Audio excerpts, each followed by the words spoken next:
देखो ध्यान दो, ये क्वेश्चन हमें करना है। क्या क्वेश्चन देखो है, find the condition that pair of straight lines joining origin to intersection of line y बराबर mx plus C and circle x square plus Y square बराबर a स्क्वायर में बी एट राइट एंगल।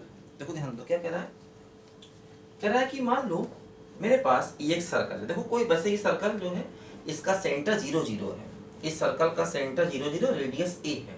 मान लो हम कह रहे कोई भी circle है, हम नहीं पहचान पा रहे हैं क्योंकि आगे चल के पहचानना सीखेंगे, जब सर्कल पढ़ेंगे तो पहचानना सीखेंगे। देखो मान लो मैंने कहा चलो ये हमारा कोई कोनिक सेक्शन है, सर्कल नहीं कुछ भी है, मान लो कोई भी कोनिक सेक्शन मैंने मान लिया, सर्कल ना होता कुछ और भी हो सकता था, हम नहीं पहचान पाते, मान लो ये।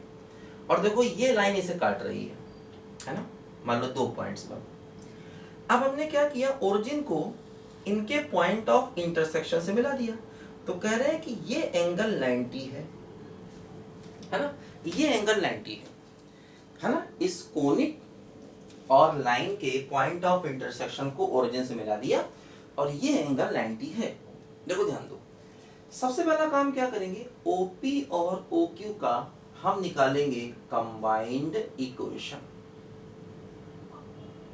दो कैसे, x square plus Y square minus a square बराबर 0 है। देखो कैसे निकालेंगे, इसको बनाएंगे 2 डिग्री का। देखो जैसे ये टर्म 2 डिग्री का है, ये टर्म 2 डिग्री का है, इसकी डिग्री कुछ नहीं है, तो हम क्या करेंगे, इसको मल्टीप्लाई कर देंगे 1 के स्क्वायर से, है ना।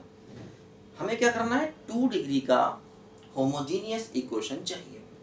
इसकी डिग्री पहले से 2 है, इसकी 2 है, इसकी डिग्री कुछ नहीं है, तो 1 के स्क्वायर से मल्टीप्लाई करें। देखो ध्यान दो, 1 की वैल्यू यहां से निकालेंगे, देखो क्या है, y बराबर mx प्लस सी, तो y माइनस mx अपॉन सी बराबर, देखो ये हमारा 1 आ गया।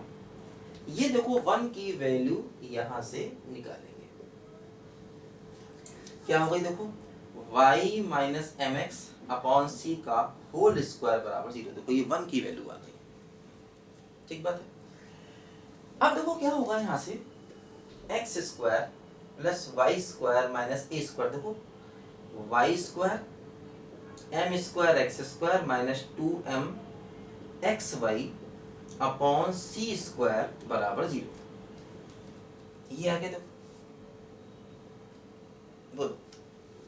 अब देखो क्या हुआ, एक्स स्क्वायर कॉमन लिया तो 1, और देखो हो गया माइनस का ए square m square upon c square, देखो एक्स स्क्वायर के टर्म ये आएंगे, और देखो वाई स्क्वायर के टर्म क्या क्या आएंगे, देखो ये 1 और माइनस देखो ए स्क्वायर बाई सी स्क्वायर, है ना। देखो एक्स स्क्वायर का टर्म ये है, वाई स्क्वायर का देखो टर्म ये है, और देखो साथ में ये है, और क्या बचा, ये देखो बचा प्लस का 2m ए square x y upon c square बराबर 0, है ना।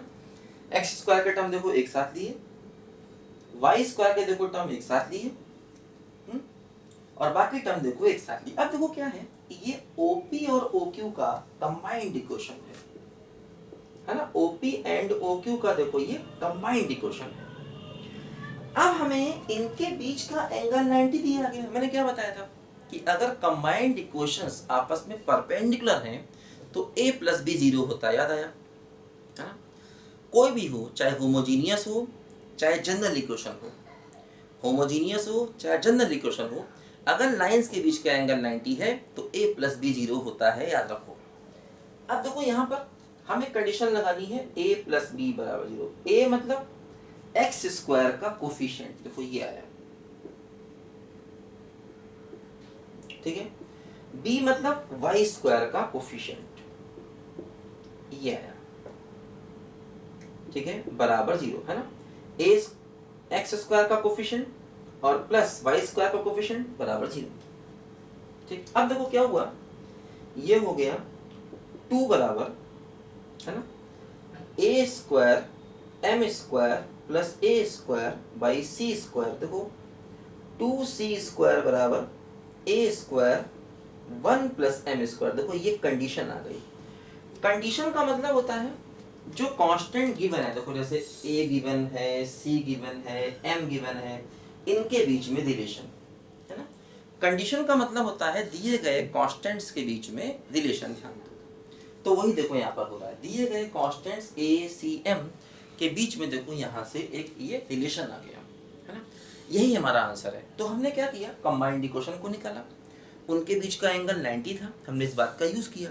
एंगल 90 का मतलब a प्लस बी जीरो, ए क्या होता है एक्स स्क्वायर का कोफिशिएंट, और b क्या होता है, देखो याद करो इक्वेशन क्या था, a x square plus b y square plus 2hxy, तो a होता है एक्स स्क्वायर का कोफिशिएंट और b क्या होता है वाई स्क्वायर कोफिशिएंट, उनके सम को जीरो किया, तो उससे हमें देखो यहाँ पर रिजल्ट मिला, है ना। तो देखो ये वही काफी अच्छा क्वेश्चन है, लिखो बच्चों ध्यान से पहले इसको।